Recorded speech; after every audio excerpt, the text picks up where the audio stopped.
Google stated links with diminishing traffic are not any less valuable. Guys, links with diminishing traffic aren't any less valuable. This has been a huge thing lately. I think there was a misunderstanding. So when we started giving traffic data on the backlinks that we sell for guest posts, it has nothing to do with the strength of the link. The DR, the DA, the D whatever has nothing to do with the strength of the links. Please, we have to move past this as an industry. We have to become a little more sophisticated and understand how Google works. Those are not metrics that increase or decrease the power of your link.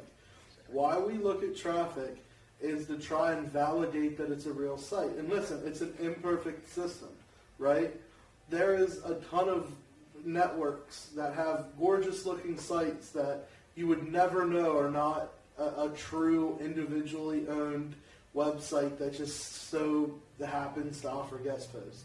Like, they do a great job of it. Like, it evolved. The idea of networks have evolved for plenty of people that have teams.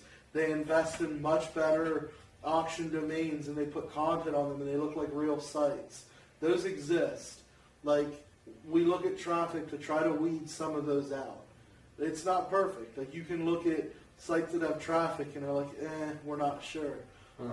We don't have data on the traffic. Like, could people be spending money and running bots? I mean, that's a lot. That's a lot to do, to fake, right? But that's like next level faking. So I'm not going to claim that our system's perfect, but again, traffic is used to validate, to try and validate. One of the many things we look at to try to validate if it's a real site. The main thing we're concerned about is the strength of the link, right? And if it looks completely like a spam site, like, we want to stay away from it. So, like, people that come to me and say, we only want links with traffic, they're better, there's been tests, no. Now it came from the big G, Google Daddy himself, told us that it doesn't matter. So, and this is one thing from Google. I mean, I do some of their stuff I take with a grain of salt. This here is definitely something I agree with because, so first of all, they have to monitor the traffic that's going through the link, right? They'd monitor, they'd have to literally look at all the backlinks in their graph that they've ever crawled, every page that they've ever crawled. They'd have to periodically come back and check that. I mean, they have a lot of computing power, but if you consider what they would have to do to really use that as some type of metric to determine the power of the link, is just astronomical.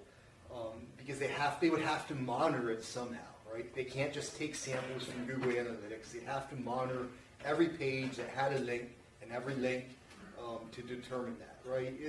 It's ridiculous to think that they would do that. It's like Mark says, it's more of a validation for the site, for the page, for your internal purposes.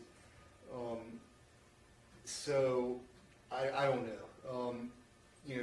Go back and study Google, study Backrub. I always like to do that when it's time to start talking about links.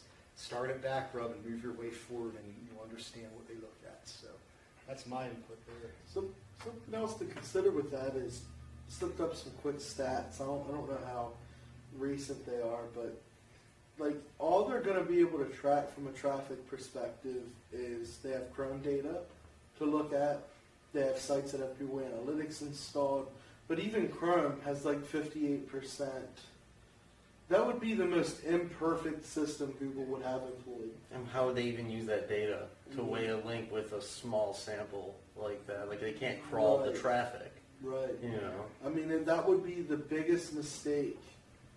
I mean, that would be such a good... Like, they would never, a company of that stature would never employ such an imperfect measuring system of measurement. Like, that is insane. They can't even grow that data set. They just have to rely on everyone else to give it to them. Right. Like, that's their only hope. So yeah, they want it. I mean, that's a... But I'm glad they came and set the record straight, because I've had conversations with a lot of SEOs that buy a lot of links, and it's insane some of the things that I blame a lot of it on other marketers who saw that maybe us or another vendor talked about traffic data, and they assumed that that meant it was more power through the link. And then there was some people talking about sending traffic to click through the link, and there was a lot of tests on that, which SEO testing is flawed from the get-go because we don't have the algo to look at to understand. We just don't. It's flawed from the gate. But like it somehow poisoned people's thought processes to think that equated to the increase in a link's power or juice that it passes or something, and it just is clearly a very erroneous way to think. And now that Google said it, maybe a few more people will listen. But, I mean, I've been laughed out of chats. Like, people are like, "Oh, you're crazy." It's like the no-follow discussion. Yeah. Sorry, trigger warning. Trigger warning. Just like take the list down. Yeah, it's like, it's crazy. I tell you, I gave some advice in the lab group, the paid lab scientist group, which is not a sale. It's not open for the sale ever again. But I gave a response to a guy who I guess is supposed to be the guy. I introduced him his screenshot saying he's like a Hall of Fame SEO guy. Like, I guess he's someone respected or has a following. You don't know who he is? No, did you see the post though? I think I did, but I have no idea who he was. Yeah, but my response to that was like, I ended it. He was saying how easy it is for him to see links his clients buy and then go and look at those sites and see that they also built links to their agency. Then he kind of created like networks, like he unearthed networks. Yeah. And he's like, if I can do it, Google can do it. And I was like, yeah, okay, so let's back up. First off, what you can do isn't going to get generally applied to an algorithm that affects 60, 70, 100 trillion sites because there's too many chances for failure.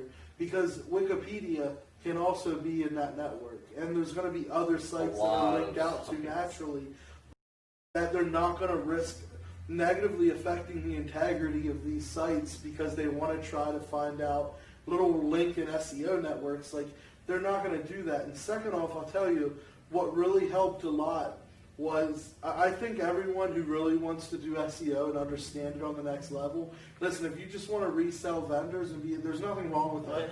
And like I know so many great guys and gals that make tons of money doing that. Nothing wrong with it. But if you want to understand it intimately and get into the technical side of it and become, not even, I wouldn't say like a thought leader, but someone who just makes their own tests and decisions, everyone should take a few like intro to computer scientist classes. Like, you can grab them on Harvard for free. Like, they're for free. Like, you can go out and like, there's so much great content that's either free or cheap once you step out of the guru space. Mm-hmm. But I tell you, the Harvard Intro to Computer Scientist class I took, in science that I took, opened my eyes to how this shit really works. And when people say things like link type X causes penalties, I'm like, dude, like from an engineering perspective, to implement something like that could just completely kill their freaking database of sites, and it could completely throw a wrench in their quality scoring. To make, like, anytime someone makes absolute and broad statements like that, it's just it showcases a complete lack of understanding. Unless it's something like, hey, we found that like no follow blog comments aren't working well, right? Blog comments aren't working well. Well, that's also a general statement, not saying 100 blog comments will penalize your site, right? You know, but like, is there tests where maybe like you created tons of follow blog comments on hyper relevant sites with super relevant content around it? Like, I imagine they used the blog posting SOP I gave out years ago, which is literally the most scalable, quick, and shitty way to build blog comments ever to help pillow a profile, a backlink profile. Like, I don't know. I'm not saying blog comments are working great either. Mm-hmm. I'm just saying that you can start to get caught up where, like, we know best practice is that, like, doing spammy blog commenting probably isn't the way forward for your SEO this year, right? Like, we can accept that as a best practice. even without a ton of data. Mm-hmm. But I'm sure you could go and figure out scenarios where you can prove that wrong as well. Oh, I guarantee it. Yeah. I like blogs, comments. I like you. I like them using them for like niche forum blogs. Especially the non-spam. I look for like very industry forums, and if I can get a link in there stuck, I have a couple tricks I use. They work great for me. Well, you also have a higher chance, like I talked about a couple of years ago, actually reaching out to local blog owners and stuff like that, or if you do local blog posting, local forums, I mean, there's a chance to drive traffic for a client. And those links are the most right. Not only do they have the geo-relevance and the industry relevance in some cases, but they could really drive traffic. Interesting